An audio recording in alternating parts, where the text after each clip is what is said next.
12ই April দিনটা ছিল শুক্রবার। আমার সবথেকে কাছে সবথেকে প্রিয় মানুষটার জন্মদিন ছিল সেদিন। উইকডেজ হলেও স্পেশাল তো কিছু করতে হবেই। আমি জয়তী, আমার নতুন একটা ব্লগে সবাইকে অনেক স্বাগত। সকালটা শুরু হয়েছিল একটা হেলদি ব্রেকফাস্ট দিয়ে। চিড়ের পোলাও বানিয়েছিলাম সেদিন। নতুন একটা প্লেটে সুন্দর করে ব্রেকফাস্ট নিয়ে হাজির তার সামনে। আর এই যে বার্থডে বয়, সেই খুশি। স্পেশাল ডেতে একটু তো ঘরটাকেও সাজাতে হবে নাকি?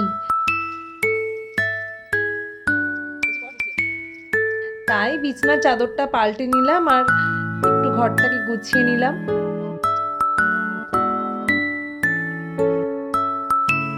কি সুন্দর লাগছে দেখুন।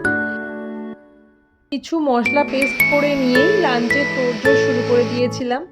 বিরিয়ানির মাংস আগেই ম্যারিনেট করে রেখে দিয়েছিলাম, চিকেন কষার মাংস রেডি, আর চাল আগে থেকেই ভিজিয়ে রেখেছিলাম।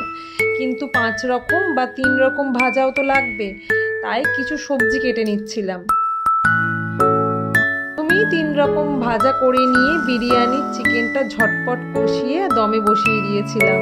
তার ফাঁকে কাঁসার থালা বাসন সব ধুয়ে মুছেই রেখেছিলাম। এবার গরমা গরম চিকেন কষা রেডি করেই পুরো থালা সাজিয়ে বার্থডে বয়কে বসিয়ে দিয়েছিলাম প্রথমে আশীর্বাদের জন্য।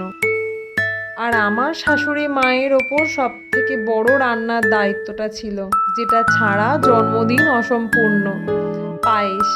উনি পায়েস আর মাছ রান্না করেছিলেন। এদিনের আয়োজন ছিল 3 রকম ভাজা, মাছ, বিরিয়ানি, চিকেন কষা, রায়তা, পায়েস।